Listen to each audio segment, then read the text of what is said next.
Welcome everyone. Today I wanted to speak about the RML P39. So as you can see, this is an amazing looking new Porsche. It's actually not coming from Porsche. It's going to be coming from RML. They modify cars, race car. They make one of supercars. And this is going to be based on the Porsche 911 Turbo S. For those who wanted to have something faster for the track, but still comfortable for the road, and can afford something that costs around $1 million. So the car looks really, really good. It's highly inspired from the Porsche Longtail or the Le Mans race car with really thin, like long, wide body with crazy air vent opening everywhere. It looks absolutely amazing, of course. So with doing this, it's RML. It's a company in the UK. They've been working for 40 years on engineering masterpiece like race car, modifying classic cars, things like this. They actually participated, helping Chevrolet participating in Le Mans, things like this. So they make a lot of one-off. They're absolutely mastering all the aspects of, motorsports, and improving performance on cars, basic cars to make it race cars. And they actually help Nio, the Chinese company, make the Nio EP9. So when we heard about the whole Chinese company, Nio making a groundbreaking Nürburgring time with the EP9, even myself, I thought that Nio, built that, in a house in China and all that stuff. But apparently no. Apparently that's the UK company, RML, who built it for them. Obviously, they must have shared technology and participating with the engineers in China. But the whole motorsport experience was coming mainly from RML. RML actually does even like a resto mod. So you can see this one is kind of like an old school Ferrari look, but inside is all brand new car with modern design. So a little bit like what Singer is doing for Porsche with a resto mod, and they've done that on that Ferrari style body shape. I don't know if they start from a Ferrari or if it's fully custom design on the outside as well. Again, they're flirting here with copyright issues, modifying Ferraris, not jumping on the Porsche, but the car anyway is going to look really cool. So what they're doing is they are taking a 992.1 Turbo S and they're modifying it. So my take on this is that maybe some rich buyer have seen the Longtail Porsche race car that was for sale, and that car was not street legal. Like in the 2000, Porsche made the 911 GT1, and those were actually street legal, believe it or not. But obviously they can't do that again now in 2024. The legislation and rule, especially in Europe, make it really impossible. So they are taking the Porsche 911 Turbo S, making it look like a Le Mans car, and they're going to make it street legal. But because they're just a small boutique shop, I think they're going to be able to get away with small, limited production. I don't know how they title those cars, but they said they can do it. So the car looks amazing.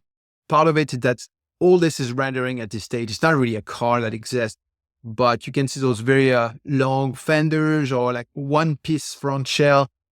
That always look cooler than, production car where they have to put a bunch of cut lines everywhere to worry about cost of production and replacement in case the car goes into a crash.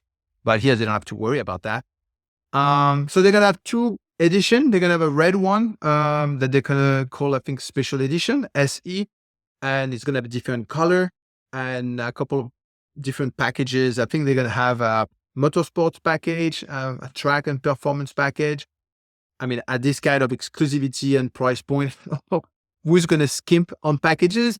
But if you're a lucky VIP, I guess you're going to be able to show up and have the red one, while your poor friends can only have the other colors, which, by the way, that's price is going to be, once you buy the turbo car, which is around $200,000, you're going to have to add around $650,000 to it to modify it and wait God knows how many years. So you're looking at $1 million car, and they still make special edition for those. So side by side with the turbo, you can see the car, are going to be looking very similar. I guess some part are going to be shared. Maybe the windshield, my guess, maybe the same. even though it's not really obvious in that photo, it may actually also be different. But what they want is trying to get something that can drive like a Porsche Turbo, on the Autobahn or around town, if that makes any sense. And that can perform like a Le Mans car pretty much on the track.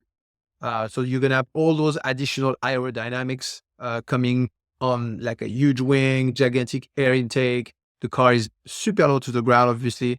The rear wing is pretty much inspired by the GT1. I mean, it looks really literally like the same. So completely race car oriented, but still keeping the familiar look of the current Porsche 911. So I don't know, it makes me feel a little bit of those Raoul Welp RWB car that, Porsche fan, like the older years, really love to extend the fenders to make it ultra wide. So I think that's pretty much what it looks like to me in a much nicer, more modern way. And when you look at it, I mean, it really looks like what Porsche could have come up from the factory. And I think the detail, I'm sure, are going to be absolutely marvelous on that version. So they claim they're going to do 645 around the Nürburgring, which is faster than the 992.1 GT3 RS. As you can see, I mean, massive downforce all around. I mean, I really love the roof flexes with the elimination of the rear glass. I think like that looks absolutely fantastic. You look here at the Nürburgring time. That's going to bring the speed around the speed of actually a little faster than the AMG GT Black Series. And that makes sense. I think that's exactly the same type of car, which means a car that's already super fast, but adding a ton of aerodynamics on it, wings and a wider tire and all that thing. So I think I can totally see why people want to buy that. But the AMG GT Black Series is a lot cheaper. And also you can potentially bring it to your local dealer to have it serviced, even though I really don't think that's a good idea. But yeah, certainly much easier to put your hand on the Black Series than one on those RML car. But I'm sure they'll find some buyer for those cars. It's always so far there's not that many good reputable shop doing this. And here is their 40 years experience, UK based, involved with really large manufacturers. I think you have a lot of chances to get like a really good product. Still a pretty big gamble, but I guess if you're buying a $1 million car, you don't really care about the money anyways. So we talked already about the prices. They're going to have 10 limited edition. God knows how many they're going to produce overall. I mean, I would say 30 or 40, certainly a max. Lately we saw quite a bit of Porsche modification happening, especially like the two-tier GT1 here, the